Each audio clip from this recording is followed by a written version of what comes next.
Welcome, and thank you for joining me tonight. As you settle in, let the day fade softly away.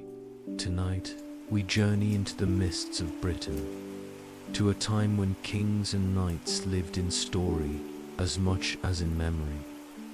This is the tale of Excalibur, the sword of destiny, a blade born in mystery, carried in glory, and lost in sorrow, yet never forgotten.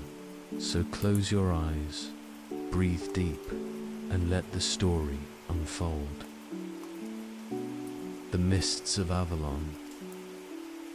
It begins in stillness. A lake lies before you, vast and dark, its waters smooth as glass beneath a sky of shifting clouds.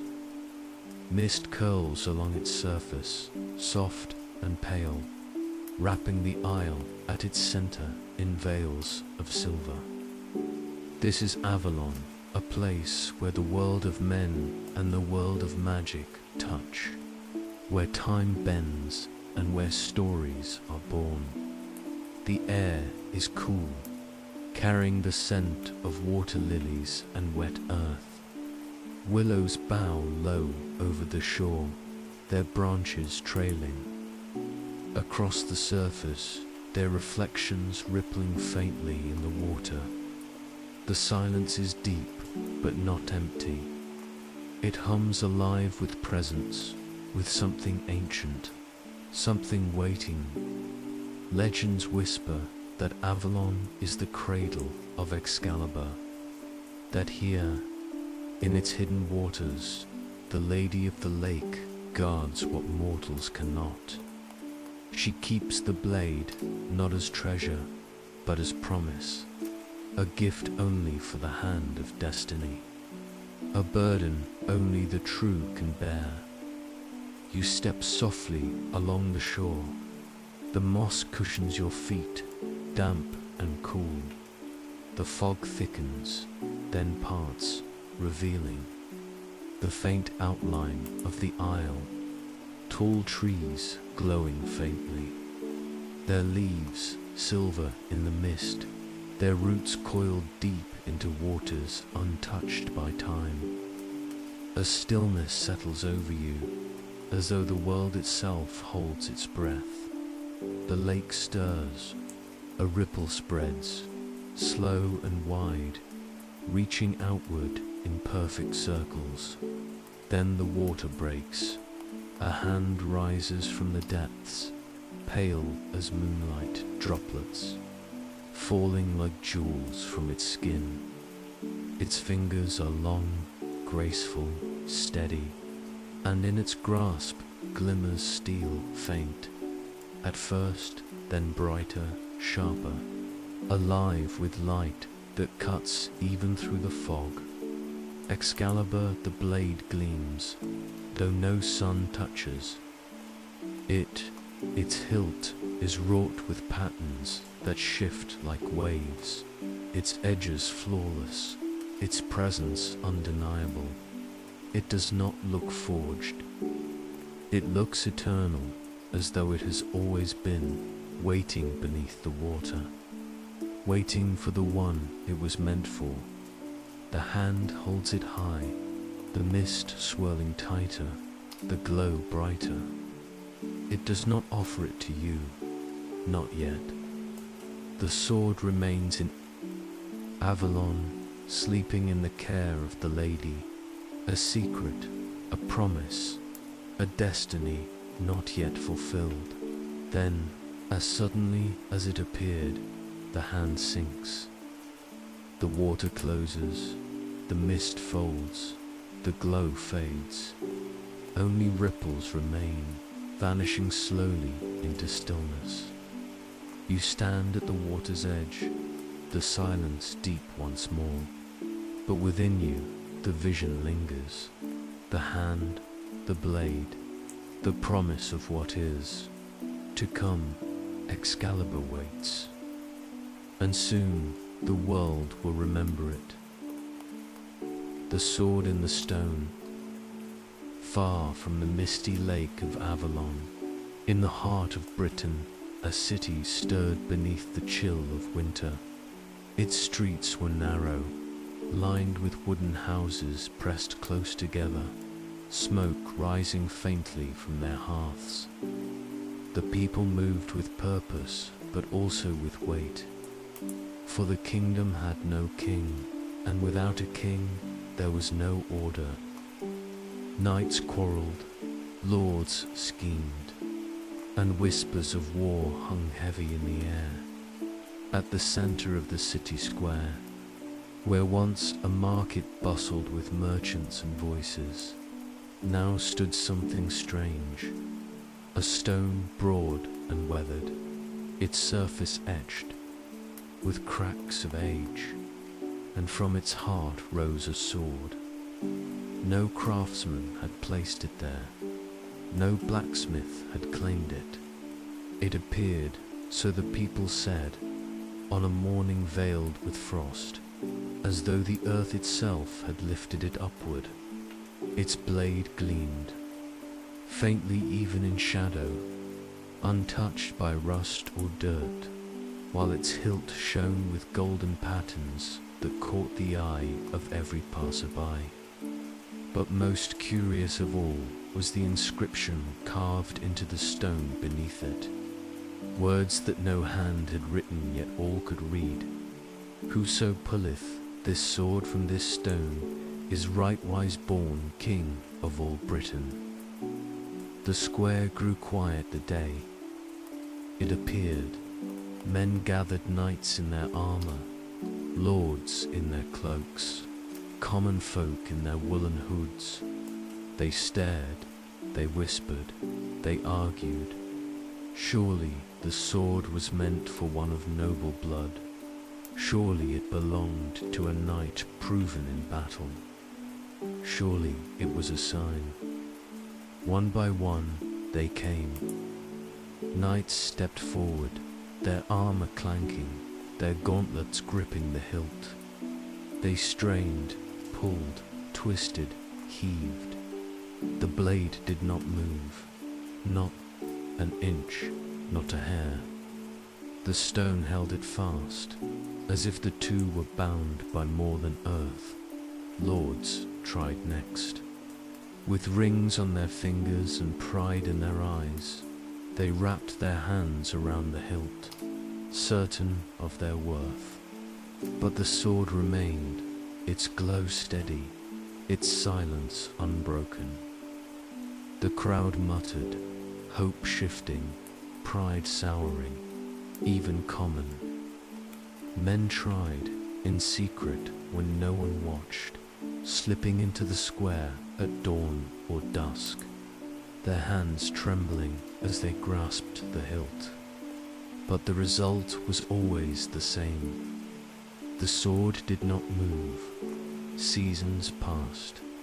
The stone and sword remained.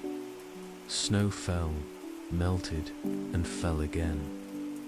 The market stirred once more, though its voices were quieter, its mood dimmer. The people walked by the sword daily, some with reverence, some with doubt, some with nothing but weariness. Perhaps the inscription was false. Perhaps no hand could ever claim it. Perhaps the kingdom would remain divided forever. But destiny waits in silence, and so the sword did too. On a morning brushed with frost, the square stirred again. A boy walked among the crowd, small, unassuming, wrapped in a cloak too large for his shoulders. He was no knight, no lord, no warrior. His name was Arthur, and his life until now had been simple. He trained with his guardian, he listened, he learned, he served. No one looked to him as king. No one expected greatness. And yet, as he passed through the square that day, his eyes lifted to the sword. It gleamed softly in the morning light. the frost melting along its hilt, the air around it shimmering faintly. Arthur paused. He did not push through the crowd, did not announce himself, did not boast. He simply stepped forward, quiet as the mist on Avalon, and laid his hand upon the hilt. The square fell silent, every breath held, every eye fixed upon. The boy Arthur pulled. He did not strain, he did not heave. The blade slid free with a sound like steel singing, clear and bright, echoing through the square. The frost melted from its edges, light spilled from its hilt, and the stone split faintly. Where it once held fast, Arthur stood with the sword in his hand, its glow steady, its weight certain. The crowd gasped, their voices rising in disbelief, in awe, in wonder. Some shouted, some doubted, some fell to their knees, but none could deny what they had seen. The sword was free, and in Arthur's grasp, Excalibur had found its bearer. Arthur's claim. The sword gleamed in Arthur's hand, its edge catching the pale light of morning, its hilt warm and steady against his palm. For a moment, silence filled the square, silence so deep that even the wind seemed to pause. Even the birds above stilled their wings. Every eye turned toward the boy who held what no knight, no lord, no warrior could take. Then the silence broke. Gasps rose first, sharp and disbelieving. Some shouted denial that the stone had weakened, that the boy had tricked them, that fate could not choose so plainly. Others fell to their knees, their voices lifted in awe, declaring the prophecy fulfilled, their eyes wet with sudden hope. The crowd swelled with noise, voices clashing like storm and thunder, as though all the doubts and dreams of Britain had burst into the air at once. Arthur stood at the center of it, still as stone. The sword glowed softly in his grasp, its weight heavy but not unbearable. He looked at it with wide eyes, his breath slow, his chest tight. He had not come to the square to claim kingship. He had not dreamed of thrones, nor of crowns, nor of destiny. And yet, here it was, steel alive with light, prophecy alive in his hands. Knights pushed forward, their armor clanking, their faces hard. Some demanded another trial, certain the boy had cheated fate. Others demanded the sword for themselves, anger hot in their voices. But the sword did not waver. Its glow remained, its edge gleamed, and those who reached to take it felt only heat, sharp, biting, driving them back. The lords gathered next, their cloaks heavy, their crowns of gold and silver gleaming faintly in the frost. They whispered, argued, their voices sharp with doubt. But no words could undo what all had seen. The boy had pulled the sword, and the stone was empty. Arthur's guardian, Sir Ector, stepped forward, his face pale, his eyes wide. He placed a hand on Arthur's shoulder, steadying him, though his own grip trembled. "Hold it high," he whispered, his voice low but certain. "Let them see." Arthur lifted the blade. Its glow spread across the square, catching every eye, silencing every voice. The steel seemed to sing, faint but steady, a note that lingered in the chest, in the breath, in the soul. And in that moment, no doubt remained. This was not a trick. This was destiny. But within Arthur, there was no triumph, only weight. The eyes of the crowd pressed upon him, their hope heavy, their disbelief sharp, their fear unspoken. He was no knight, no lord, no king. He was only Arthur, and yet the sword had chosen. Or perhaps the sword had simply revealed what was always meant to be. The day stretched long. Messengers carried word beyond the city. By dusk, the story had already spread across villages and valleys, across fields and forests. Whispers filled every hearth, every hall. The boy has drawn the sword. Excalibur has been claimed. A king has risen. But Arthur did not sit upon a throne that night. He sat in silence, the sword resting across his knees, its glow faint in the firelight. His guardian beside him, his thoughts heavy, his heart unsteady. He traced the hilt with his fingers, feeling the patterns shift faintly, as though alive. It was beautiful. It was terrible. It was his dot outside. The people argued still. Some rejoiced, some doubted, some feared. But within, Arthur whispered only to himself, "Why me?" The fire gave no answer. The sword only glowed, steady and eternal. And in its silence lay truth. Arthur had claimed Excalibur, and Excalibur had claimed him. The Council of Merlin. The days that followed were heavy with noise. Every hall echoed with debate. Knights quarreled over loyalty. Lords schemed in whispers behind closed doors. Common folk filled the streets with questions, their voices rising, like wind before a storm. And through it all, Arthur sat in silence.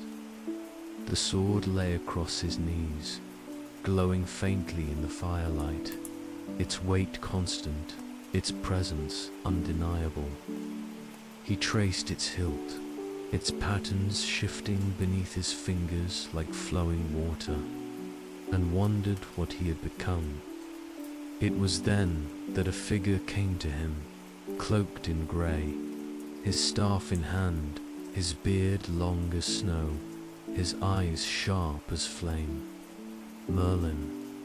The old magician moved with the calm of one who had already seen tomorrow. He did not bow, nor did he linger, but sat across from Arthur, the firelight painting his face in shifting shadow. For a time, neither spoke. The crackle of flame filled the silence, the sword's glow steady between them. At last, Merlin's voice rose, low, steady, threaded with both kindness and steel. "You wonder why it was you." Arthur lifted his eyes. The words struck true, for they were the only words he had carried since the day the stone broke. His lips parted, but no sound came. The magician's gaze softened. "The sword does not choose lightly," Merlin continued. "It is no prize, no trophy, no jewel for a crown. It is a mirror. It shows not what you wish to be, but what you already are, and what you must become." Arthur looked down at Excalibur, its edge gleaming faintly. "A mirror," he murmured, his voice quiet. "But I see nothing of a king." Merlin leaned forward, his staff tapping softly against the stone floor. No man sees himself as king. Those who desire such power rarely deserve it. But destiny does not ask what you desire. It only asks what you can bear. The fire cracked.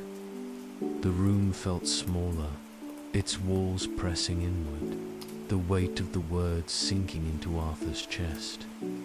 The magician's voice dropped lower, softer. Excalibur is not only a gift, Arthur. It is a burden. Its edge is sharper than steel. It cuts pride. It cuts falsehood. It cuts the unworthy from the world around you. And in time, it will cut you. As well, Arthur's breath caught. The sword lay heavy in his lap, its glow softer now, as though listening. He lifted it slowly, staring at the way the blade caught the firelight, at the way it seemed alive, waiting. His voice trembled. Then what should I do? Merlin's eyes narrowed, but not in anger. In sorrow, in time, you will learn that to hold Excalibur is not to command power, but to serve it. You are its keeper, its bearer, its steward until the day it returns to the waters that birthed it. Arthur frowned, confusion sharp in his young face. Returns. Do you mean I will lose it? Merlin's gaze turned distant, as though looking through the fire, beyond the hall, beyond the years. All things are lost, Arthur. All kings, all crowns, all blades. The question is not whether you will lose it. The question is what you will do while it is yours. The silence that followed was heavy. Arthur's hands tightened around the hilt, his eyes searching Merlin's, but the magician offered no further answer. He simply leaned back, his cloak falling round him, his staff resting at his side. Do not seek certainty, Merlin said at last. Seek truth, for Excalibur will never let you hide from it. The fire dimmed, the sword's glow steadied, and Arthur understood that his life was no longer his own. It belonged to the blade, to the destiny it carried, to the price it would demand, to the story that had only just begun. Camelot rises. The weeks that followed were unlike any Britain had seen in years. Word of the boy and the sword spread far and wide, carried by messengers across hills, whispered by travellers at firelit inns, sung in cautious verses by bards. Who dared to believe? The king has come, the sword has chosen. The prophecy is fulfilled, and so the people came, from valleys and villages, from fields and forests, from castles crumbling and towns long weary. They came. They gathered not for coin, not for conquest, but for something rarer hope. At the heart of this hope stood Camelot. It began not as towers of gold, nor as halls of endless stone, but as a dream rising from the earth itself, a hall of timber and stone, banners unfurling in the wind, fires kindling in hearths, voices rising with laughter rather than fear. Walls were built, roads laid, courtyards cleared, and as each stone was set, each banner raised, the people whispered the same name. Arthur. He did not sit upon a throne of arrogance. He walked among the workers, his hand steady on their shoulders, his words quiet but certain. He spoke not of conquest, but of unity, not of fear, but of justice. And though his years were few, The sword in his hand gave weight to his words. For Excalibur did not gleam only in battle.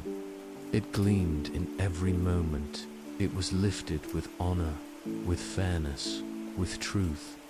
Soon, knights gathered, men of strength and skill, yes, but also of loyalty and heart. Arthur did not ask for their fealty, they gave it freely, drawn to the vision he carried, the dream of a kingdom built not on power, but on trust. At the center of this vision stood the round table.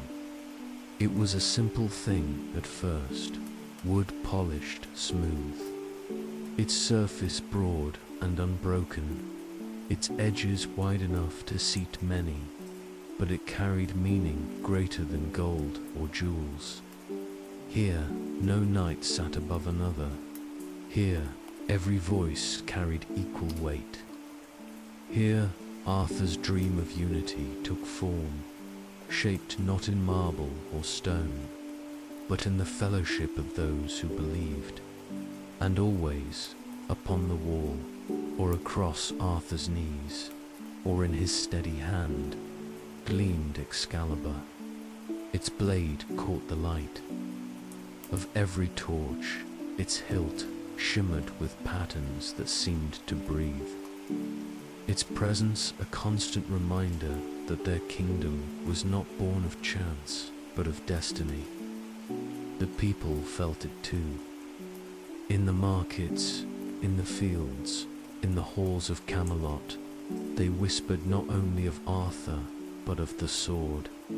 They called it a beacon, a shield, a sign that Britain was no longer a land of quarrel and shadow. They told stories of its glow cutting through mist, of its edge scattering the darkness, of its presence alone turning fear into courage. Yet Arthur himself did not boast.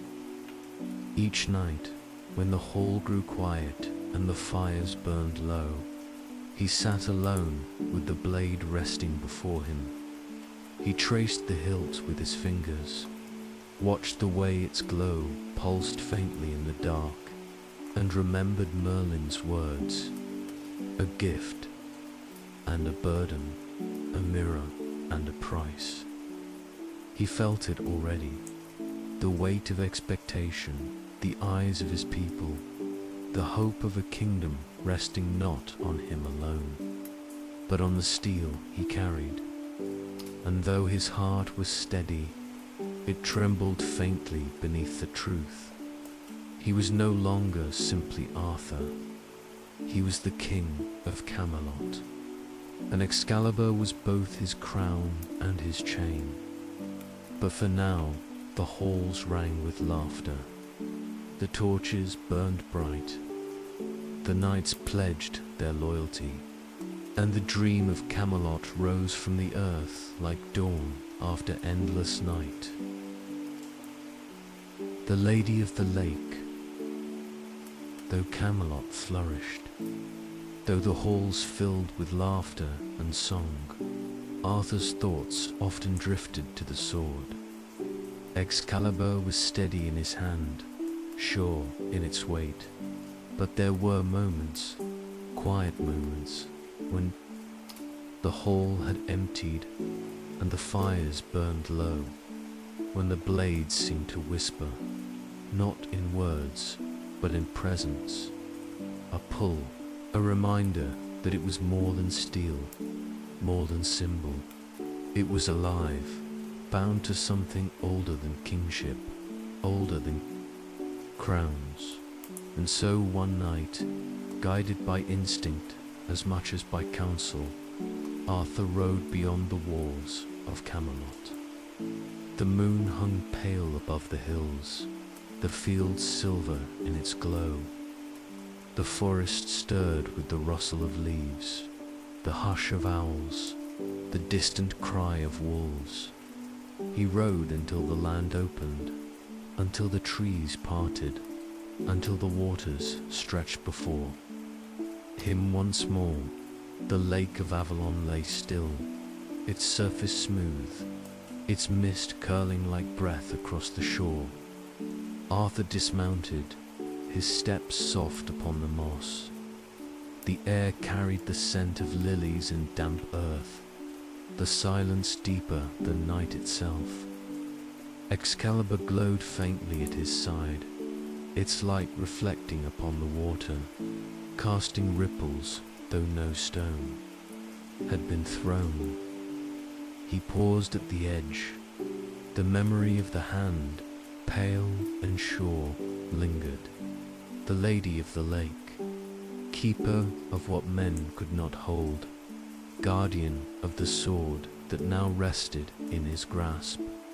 He felt her presence even before the water stirred, felt it in the stillness, in the hum beneath his breath, in the way the air grew thick with expectation. Then the lake moved. Ripples spread, slow and wide, the mist curling tighter. From its depths she rose. The lady's figure shimmered as though woven from water itself. Her hair fell long and dark, glistening like streams under starlight. Her gown clung to her form as though spun from the lake's own surface, flowing and shifting with each ripple. Her eyes were steady, deep as the waters that birthed her, filled with silence that carried more weight than words. Arthur fell to one knee. Excalibur laid across his palms, the blade glowing brighter now, as though recognizing its true keeper. The lady stepped closer, her feet barely stirring the water, her hand reaching. She did not grasp the sword to take it. She touched it only lightly, her fingers brushing the hilt, and in that touch the blade flared with light. The glow spread, rising through Arthur's hands, coursing through his chest, filling his vision until the night itself seemed to vanish. He saw not the lake, nor the lady, nor the trees. He saw only light, vast, endless, alive. Within it, voices stirred, not sharp, not clear, but layered, countless, whispering of kings long past, of battles fought, of crowns fallen, of fates, woven like threads upon a loom dot. Then, as suddenly as it came, the vision faded. The night returned, the mist curled, the lady stood before him, still, her hand withdrawing, her eyes steady. Arthur drew a sharp breath, the weight of Excalibur heavier. Now, though his grip did not falter, the lady spoke, her voice soft, calm, flowing like water. The sword is yours, but it was never only yours. Guard it well, for it binds not only your reign, but the heart of the land itself. Her words lingered, echoing across the water, sinking deep into his chest. Then, slowly, she stepped back, her form fading, the mist closing, the lake still once more. Arthur stood at the shore, the sword steady in his hand, its glow brighter than before. It was no longer simply a blade pulled from stone. It was Excalibur, renewed, bound, sealed by Avalon's hand, tied now not only to Arthur, but to the fate of Britain itself. He mounted his horse, the night calm once more, the path home clear, in the silver light. But the weight upon his shoulders had grown, not only the weight of kingship, nor of crown, but of the land itself, its peace, its hope, its destiny. And in his hand Excalibur burned with silent truth. What is given must one day be returned. The sword in battle. the years that followed were filled with motion. From Camelot's rising halls, Arthur and his knights rode forth, not to conquer, but to unite. The land had long been broken, torn by quarrel and shadow. But now, beneath the banner of the new king, voices began to rise together, if only faintly at first. Where once rival lords raised spears against each other, Arthur came with words steadier than steel. And when words faltered, Excalibur gleamed. It shone not as a weapon of blood, but as a beacon, a promise that strength and justice could walk hand in hand. On the hills where armies once clashed, Excalibur cut the mist, its glow scattering. The fog until dawn broke clear. On the fields where banners tore and horns rang, the sword caught the light of the sun, its edge bright as lightning, its presence unyielding. Men who saw it faltered, their anger dimming, their hands lowering, their hearts heavy with awe. For no steel could match its gleam, no crown could outshine its light. The people whispered of miracles, that no blow could break Arthur while he carried Excalibur, that the sword's edge split not only armor but lies, that its glow scattered fear as the sun scatters shadow. Bards sang of the king who rode with knights at his side, the round table sworn in loyalty, their bonds stronger than iron. They sang of the banner that rose over Camelot, unshaken in storm, unbroken in trial. And at the heart of every verse, they sang of the sword, Excalibur, steel alive with light, gift of Avalon, symbol of a kingdom reborn. Arthur himself felt it too. When his hand closed around the hilt, a calm settled in his chest, as though the blade steadied his very breath. When he raised it high, a certainty filled his voice, carrying farther than horn or drum. And when the night fell after long marches, when fires flickered low and nights drifted to sleep, the glow of Excalibur lingered faintly in the dark, as if guarding the camp until dawn returned. But beneath the awe, beneath the songs, beneath the glow, Arthur felt the truth Merlin had spoken. The sword was no prize, it was a burden. Its weight grew heavier with each passing year, not in the arm, but in the heart. For every knight who swore loyalty, every battle turned to peace. Every village that raised its voice in hope, Arthur knew.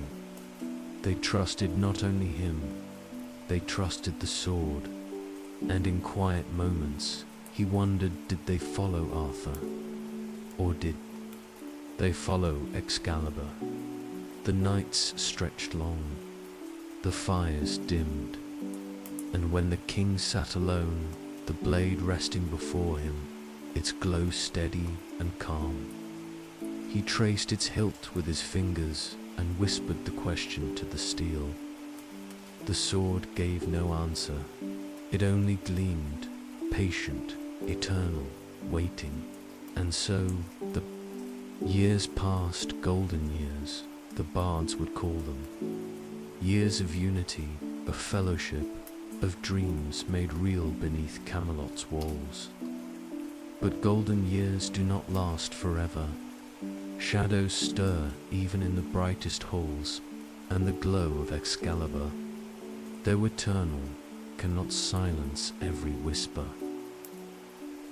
The shadow of betrayal. Camelot glowed bright in the eyes of the world. Its halls rang with laughter, its banners flew proudly, its knights rode forth in honor. The Round Table stood as a symbol of unity, equal voices, equal vows, equal trust. To the people, it seemed unshakable, but within, small cracks began to form. It began with whispers, whispers that the king leaned too heavily upon his sword, that without Excalibur, Arthur was only a man, young still, uncertain still, not so different from the rest.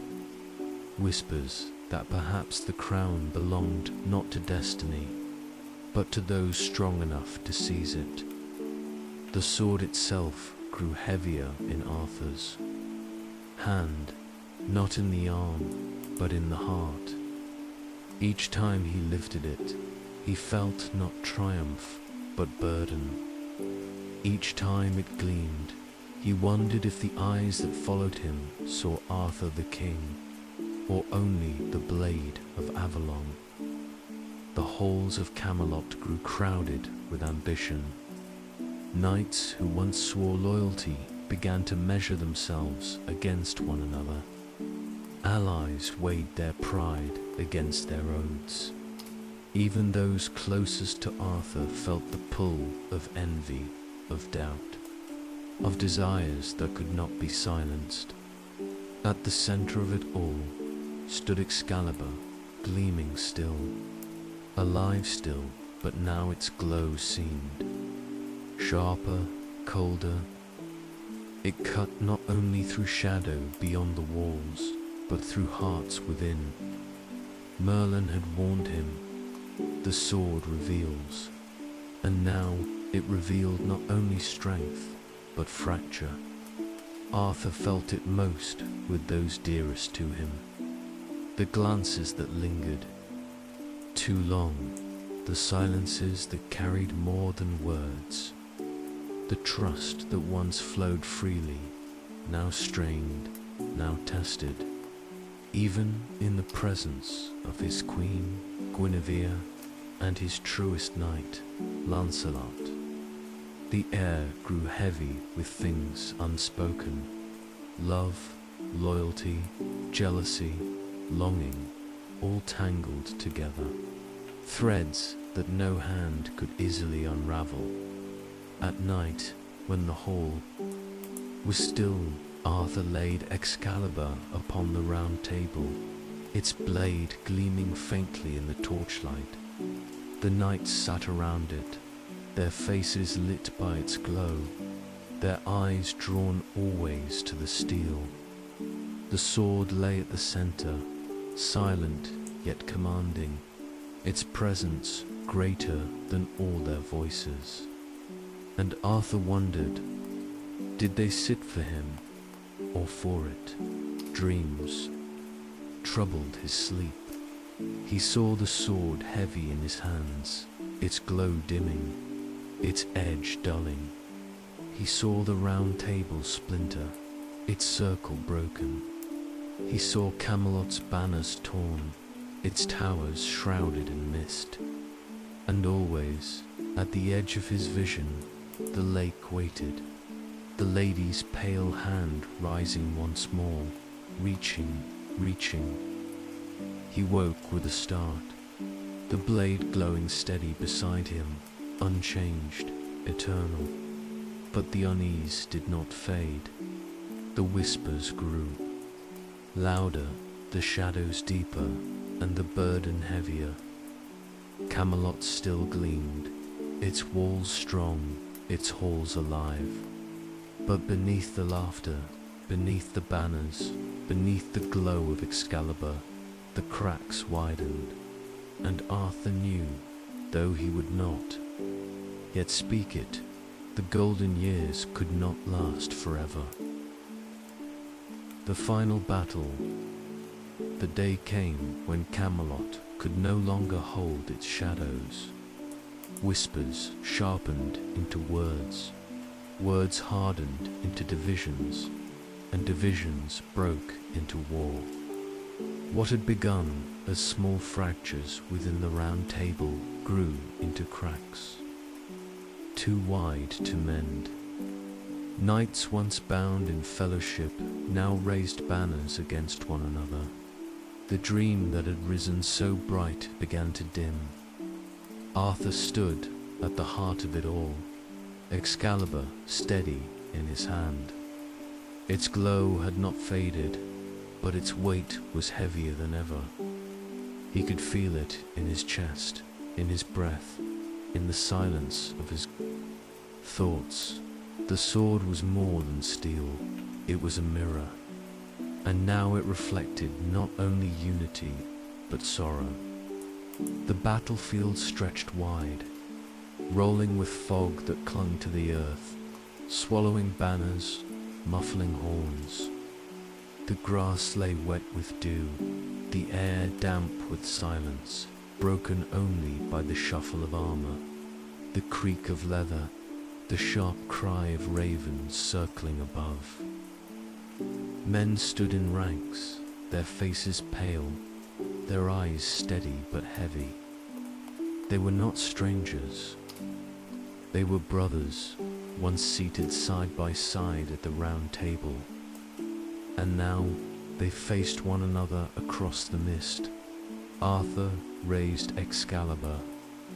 The blade gleamed brighter than the morning sun, cutting through the fog, scattering shadows. For a moment, the field stilled, every gaze drawn to the light. It was the same sword that had united them, the same blade that had been their beacon.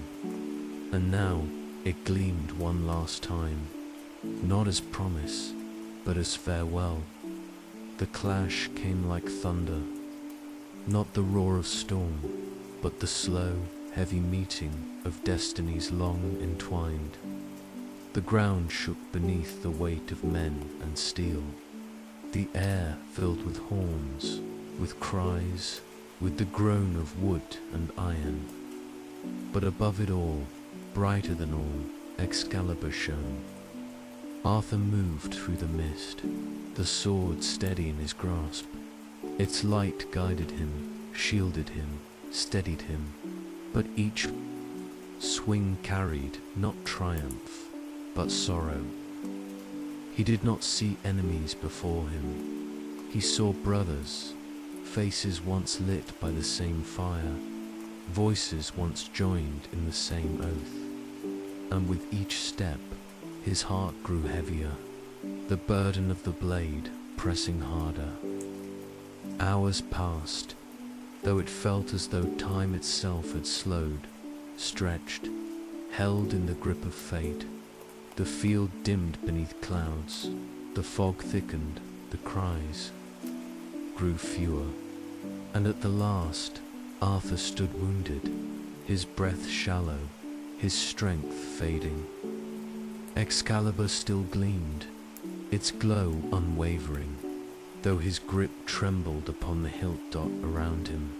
The battlefield lay silent, the banners torn, the horns stilled, the knights fallen. What had been Camelot's pride lay broken in mist and shadow. The golden dream was no more. Arthur sank to one knee, the sword still in his hand, its glow steady, even as his vision blurred. He lifted it weakly, the blade catching the dim light, as though defying the end itself. And in that final act, it shone not as a weapon, but as a truth, that all kingdoms rise and fall, that all kings must pass, but some stories endure. Return to the lake. The battlefield lay silent now. The fog hung low, still and heavy, muffling what little sound remained. Arthur's breath came slow, each inhale a weight, each exhale a release. He leaned against a fallen stone, Excalibur steady in his hand, its glow soft but unbroken. The sword seemed untouched, though its bearer faltered, its steel bright as though the battle had never touched it at all. Two knights came to him, faces pale, eyes heavy with grief. They bent low, steadying him, their hands trembling not from weakness, but from sorrow. Arthur's voice rose, quiet but sure, though his strength waned with each word. "Take me to the lake." The knights did not question. They lifted him gently, carrying him from the field, their steps slow upon the damp earth. The mist curled around them as though guiding their path, as though the land itself knew where he must go. And Excalibur gleamed faintly in his grasp, its light steady against the dark dot at last. The trees parted, and the waters stretched before them. The lake of Avalon, still as glass, shrouded in silver fog. Its surface reflected the sky, the broken field behind, them and the weary figure of the king. The knights lowered him at the water's edge, their breaths unsteady, their eyes dim with tears. Arthur lifted the blade, its hilt warm, its glow unwavering. He held it for a long moment, staring into its edge, seeing not his reflection, but his story, the boy at the stone, the king at the round table, the knight among his brothers, the dream of Camelot, shining and broken. His grip trembled. The sword had been his crown, his shield, his burden, and now it was time to let it go. He turned to his knights. "Take it," he whispered, his voice faint but firm. "Cast it into the waters." They hesitated. One shook his head, his voice breaking. "My lord, we cannot. The sword is all we have left." Arthur's gaze sharpened, his breath heavy but steady. "Do as I command. It does not belong to me. It belongs to the lake." Still they lingered, their hands trembling, their hearts unwilling. And so Arthur, with what strength remained, pushed himself upright. He raised Excalibur high, the blade gleaming brighter than ever, scattering the mist, lighting the shore in silver. Then he cast it forward. The sword arced through the air, its glow steady, its presence unbroken. It struck the water with no sound, no splash, and as the ripples spread, the lake stirred. From its depths, a hand rose once more, pale, graceful. Certain, the fingers closed around the hilt, firm and sure. The blade fled with light, brighter than dawn, brighter than fire, brighter than all the years it had carried. The mist swirled, the waters rippled, the hand sank, and Excalibur was gone. Only silence remained. The lake stilled, the mist closed, the glow faded. Arthur lowered his head, his breath soft, his body weary. The sword had returned to Avalon. The circle was complete. The knights bowed their heads, their hearts heavy, their tears falling freely. But even in their grief, they knew the sword was not lost.